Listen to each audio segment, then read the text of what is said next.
प्रणाम दोस्तों। तो आज हम जिस चीज के बारे में बात करेंगे उस चीज के बारे में लोग कम ही बात करते हैं या उसको लोग छुपा लेते हैं। जी हाँ दोस्तों, मेंटल हेल्थ।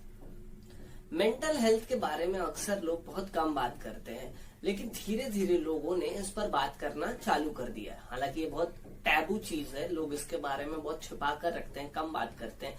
लेकिन रिसेंट टाइम में बहुत सारे सेलिब्रिटीज ने इस पे बात की है। जैसे अभी अभी रिसेंटली कल परसों ही मैंने एक न्यूज सुनी कि बेन स्टोक्स ने बहुत समय के लिए, मतलब अनिश्चित काल के लिए आराम मांगा है इंग्लैंड क्रिकेट से, क्योंकि वो अपने मेंटल हेल्थ और परिवार के लिए और भी चीजों के लिए टाइम देना चाहते हैं, इंजरी से भी उभरना चाहते हैं। बीच में ग्लेन मैक्सवेल ने भी अपने मेंटल हेल्थ इश्यू के लिए कुछ समय के लिए ऑस्ट्रेलियन क्रिकेट छोड़ दी थी, अनिश्चित काल के लिए आराम ले लिया था। विराट कोहली ने भी इस पे बात की थी कि मेंटल हेल्थ के बारे में लोग कम बात करते हैं, पर ये चीज जरूरी है कि इतने डिप्रेशन भरे माहौल में जब आप खेलते हैं या लाइफ जी रहे हैं, सिर्फ खेल ही नहीं, और भी लोग हैं जो मेंटल हेल्थ इशू हो जाती है, लोगों को कोई ना कोई कारण होता है, तो उन्हें ब्रेक लेना चाहिए, उसके बारे में काम करना चाहिए और डॉक्टर से भी सलाह लेना चाहिए। लेकिन मैं कोई मेंटल हेल्थ एक्सपर्ट नहीं हूं, ना मैं उसके बारे में उतनी ज्यादा बात करूंगा। उसके बारे में जो चीज बात करती है उस चीज के बारे में बात करूंगा, जो कि एक बुक है। तो जो बुक उस बारे में बात करती है उस बुक के बारे में चर्चा करेंगे, जो कि फेमस राइटर पाउलो कोएल्हो, जो कि ब्राजीलियन राइटर है, उनकी ये बुक है वेरोनिका डिसाइड टू डाई, जो उसके बारे में बात करती है। ये बहुत पुरानी बुक है, 1998 में ये बुक प्रकाशित हुई थी, और ये तब जब ये समाज में बहुत कमी था, तब से ये बुक है इस मार्केट में, और लोग अभी भी मेंटल हेल्थ के बारे में उतना अवेयरनेस नहीं रखते। लेकिन तब के जमाने में भी पाउलो कोएल्हो जी ने ये बात कही थी। एक्चुअली पाउलो कोएल्हो को बहुत सारे लोग जानते होंगे और बहुत सारे लोग नहीं भी जानते। जो लोग जानते हैं वो तो ठीक है, जो नहीं जानते हैं उनकी जानकारी के लिए मैं बताता हूं कि पाउलो कोएल्हो एक फेमस राइटर है, जो कि ब्राजील के निवासी हैं।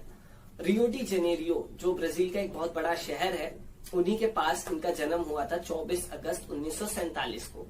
इन्होंने बहुत फेमस बुक्स लिखी हैं, जैसे कि जिसमें से बहुत सारे लोग जानते होंगे द अल्केमिस्ट है, जो कि बहुत सारे लोग ने पढ़ी होगी, क्योंकि इसकी अलग अलग 74 भाषाओं में इसे छापा गया है।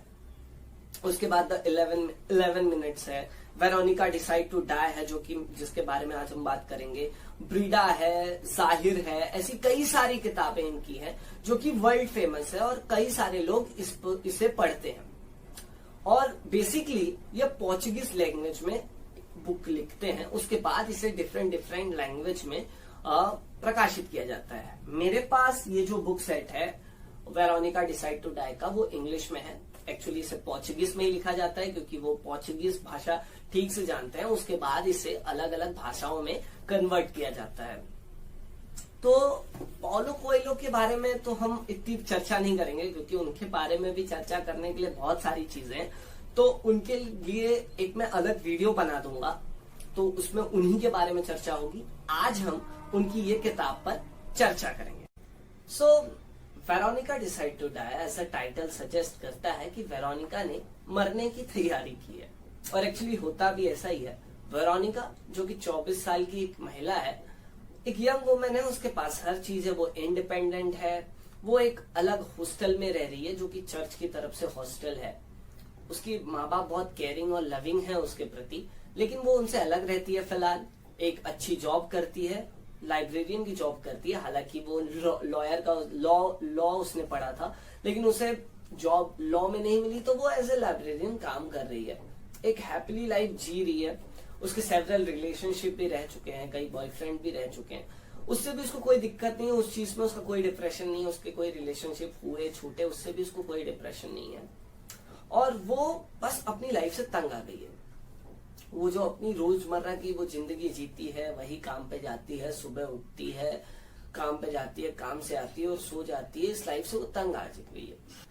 तो वो अपने आसपास के लोगों को देखती है कि लोग कैसे, मतलब रोज वैसे ही काम कर रहे हैं, वैसे ही जी रहे हैं, और एक दिन आज यंग है, फिर बूढ़े होंगे, फिर मर जाएंगे।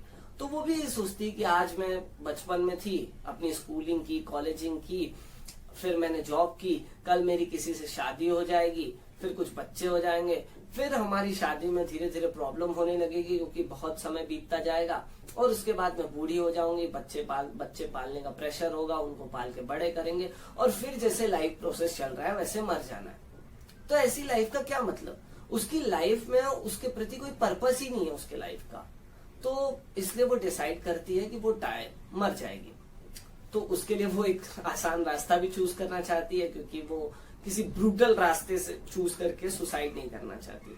तो वो सिंपल क्या करती है, अपने दोस्तों की मदद से कुछ स्लीपिंग पिल्स ले लेती है और उसको कई सारी पिल्स खा लेती है। अब खाने के बाद उसे तो लगता है वो मर जाएगी, लेकिन कहानी में अब ट्विस्ट आता है।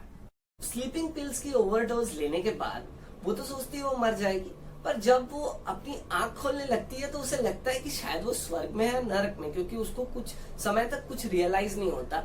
फिर जब वो आंख खोलती है तो उससे आसपास का माहौल अजीब लगता है, क्योंकि जहां वो आंख खोलती है वो एक हॉस्पिटल होता है जो कि मेंटल हॉस्पिटल होता है।